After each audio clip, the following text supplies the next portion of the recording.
ప్రధానమంత్రి ఆదర్శ్ గ్రామ యోజన కింద మీరు ఎన్ని గ్రామాలు దత్తత తీసుకున్నారు సార్? ప్రధానమంత్రి ఆదర్శ్ గ్రామ్ యోజన కింద 3 తీసుకోమన్నారు. కానీ ఆ ఆదర్శ్ గ్రామ్ యోజన అది ఒక ఫెయిల్డ్ స్కీమ్. ఆ ఆదర్శ్ గ్రామ్ యోజన అది ఒక ఫెయిల్డ్ స్కీమ్.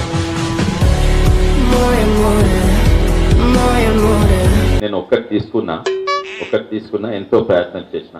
ఇక్కడ నాగసముద్రం అనే గ్రామాన్ని దత్తకు తీసుకున్నా, అక్కడ ఉద్యోగాలు ఇప్పించిన. కానీ ఆడ 600 ఉద్యోగాలు అవసరం ఉంటే నేను ఓ 20-30 ఉద్యోగాలు ఇప్పించిన. జాబులు ఇప్పిస్తా అని చెప్పిండు, ఒక్క యువకుని కూడా జాబులు ఇప్పించలేడు ఇప్పటివరకు. అక్కడ ఎన్నో రోడ్లు, ప్రతి రోడ్డు ఎన్నో 100 రోడ్లు కావాలంటే ఎంపీ ల్యాడ్స్ తోటి 5-6 రోడ్స్ చేసిన. మేము ఉన్నప్పుడే మోరీలు రోడ్డు అయినాయి, ఇప్పుడైతే ఎక్కడ ఏం చేసింది మాకైతే కనిపిస్తలేదు. అక్కడ డ్రైనేజ్ సమస్య ఉంటే, ప్రతి గల్లీకి డ్రైనేజ్ అవసరం ఉంటే నేను ప్రాబ్లీ 5-10 డ్రైనేజ్ చేసిన.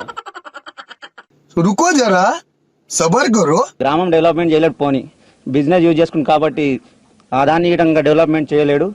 విశ్వేశ్వరరెడ్డి దత్త తీసుకున్న గ్రామంగా అసలు ఏం ఫండ్స్ లేవు, ఇక్కడ ఏం లేదు.